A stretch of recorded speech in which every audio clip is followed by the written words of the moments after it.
बहुत पहले की बात है। रामपुर नाम के गांव में एक मूर्ख ब्राह्मण रहा करता था। ब्राह्मण का परिवार काफ़ी गरीब था, इसलिए ब्राह्मण की पत्नी उसे बार बार कुछ पढ़ाई करने और कुछ सीखने के लिए कहा करती थी। लेकिन ब्राह्मण बड़ा ही कामचोर था, इसलिए वह कहीं जाना नहीं चाहता था। एक दिन जब उसकी पत्नी ने बहुत अधिक जोर दिया और कहा कि आज तुम्हें स्कूल जाकर कुछ पढ़ाई करना ही होगा, तो अपने पत्नी के गुस्सा को देखते हुए वह ब्राह्मण तैयार हो गया। वह अपने घर से निकला और पीछे के रास्ते से जाकर घर के पीछे छुप के बैठ गया। थोड़ी देर बाद उसके घर में कुछ लोग आए और उन लोगों ने क्या बातें कहीं, यह सब बस पीछे बैठे चुपचाप सुन रहा था।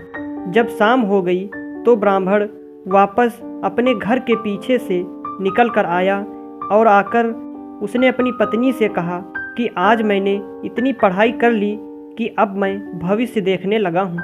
यह सुनकर उसके पत्नी को बड़ा आश्चर्य हुआ और यकीन भी नहीं हुआ। तो उसने कहा कि अच्छा ऐसा है तो बताओ, आज जब तुम स्कूल गए थे तो घर में क्या हुआ? अपनी पत्नी का सवाल सुनकर ब्राह्मण ने उत्तर दिया कि आज हमारे घर में कौन आया था, उसने क्या बातें कहीं, यह सब तो वह पीछे बैठकर सुन ही रहा था। जवाब सुनकर ब्राह्मण की पत्नी को यकीन हो गया कि सच में उसका पति भविष्य देखने लगा है।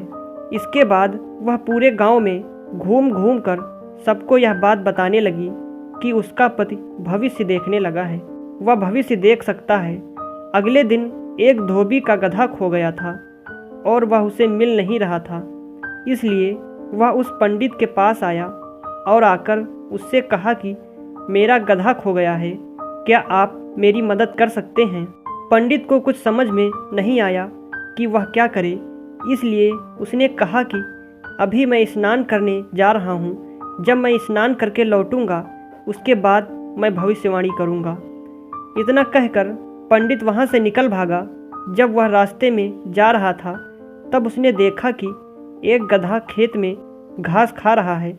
यह देखकर पंडित ने अपने आधी धोती को फाड़ और उससे उस गधे को वहीं बांध दिया और दौड़ा दौड़ा घर वापस आया और बैठकर भविष्यवाणी करने लगा कि चने के खेत में तुम्हारा गधा बंधा हुआ है, जाकर उसे पकड़ लो। पंडित की बात सुनकर धोबी चने के खेत में गया और उसने देखा कि हाँ, सच में चने के खेत में उसका गधा बंधा खड़ा था। अपने गधे को वापस पाकर धोबी बहुत खुश हुआ और उसने पंडित को काफ़ी दान दिया।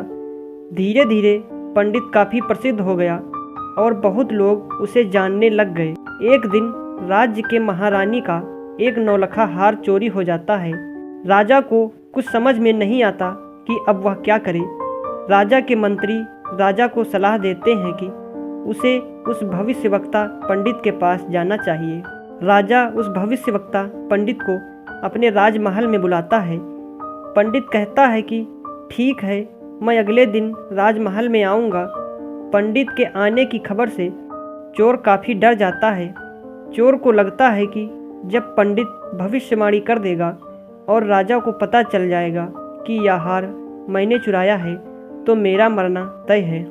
इसलिए वह चोर पंडित के पास रात को जाकर पंडित से कहता है कि वह नौलखा हार मैंने चुराया है, आप यह बात कृपया करके राजा को न बताएं। इसके जवाब में पंडित कहता है कि ठीक है, मैं यह बात राजा को नहीं बताऊंगा, लेकिन तुम वह नौलखा हार मुझे दे दो।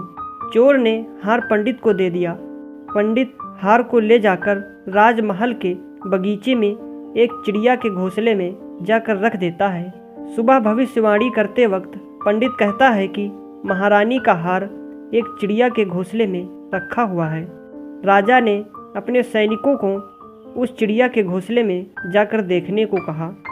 राजा के सैनिक चिड़िया के घोंसले में देखने गए। वहाँ उन्होंने महारानी का हार देखा।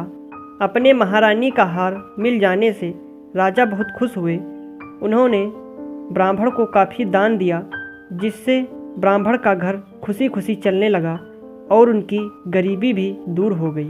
अगर आपको हमारी कहानी अच्छी लगी तो लाइक और शेयर ज़रूर करें और ऐसी ही कहानियाँ सुनने के लिए हमारे चैनल को सब्सक्राइब करना बिल्कुल ना भूलें।